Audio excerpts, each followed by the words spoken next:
Nachotamani ndiye unachotamani. Naweka vizuri bwana. Nachotamani timu 4 zipo. Wote watolewe. Tubaki peke yeye. Wewe umetoka moyoni. Haya moyoni hiyo kaka. Ndio utambe mwenyewe. Haina chembe unafika. Na ninachomaanisha sina taarifa na Tanzania kubwa hii kaka. Huwezi kujua mambo yanayotokea mikoani huko si wapi, huwezi kujua. Kwa muda wote unashirika kinajua kama kuna timu nyingine tatu. Nime concentrate na Simba yangu. Okay. Sijui kabisa hata kidogo. Niliwahi kusikia KMK anashiriki na yeye. Anacheza na Azam kwenye hiyo. Ndio mpinzani wake. Safi. Tuko sawa sawa. Singida hujasikia kabisa. Kwa mara yake ya kwanza anafika hatua ya pili. Singida Black Star. Ni kama unijui vile. Ya Dr. Mwigulu Nchemba. Aliniambia juzi. Tuliona mko wote. Aliniambia juzi nilipokutana naye Singida. Siku pay attention sana kama anashiriki michuano ya kimataifa. Kwa sababu yule hata Sekafa anaitaka kimataifa. Kwa sasa nikawa sijaelewa. Okay. Alifanyia parade ile Sekafa.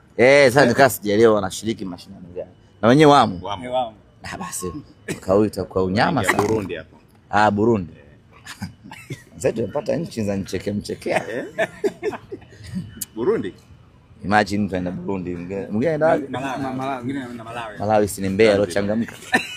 Anaweza kapanda basi eti. Yule mwingine anaenda wapi? Zanzibar. Imagine.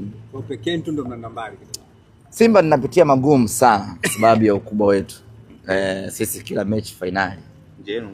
Nje yetu ngumu lakini the hard way is only way. Ukiangalia mechi yetu ya kwanza tu ya hatua ya awali ile tukakutana na jiwe kweli la Gaborone United lakini tukavuka. Leo tunakwenda kucheza na Nsingizini. Na yeye ni mechi ngumu.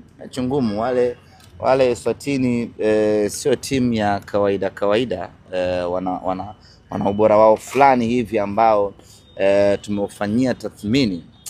Tumeona wale watu wanatisha kweli lakini tutavuka na yenyewe, kwa aina ya timu tuliokuwa nayo na maandalizi tuliyofanya. Tunavuka bila vipengele vya aina yoyote. Hii ndio Simba Sports Club. Dua yako basi. Kuombea hata mema. Hata niiombee dua Tanzania. Mungu ibariki Tanzania. Mungu ibariki Yanga. Mungu ibariki Singida. Hiyo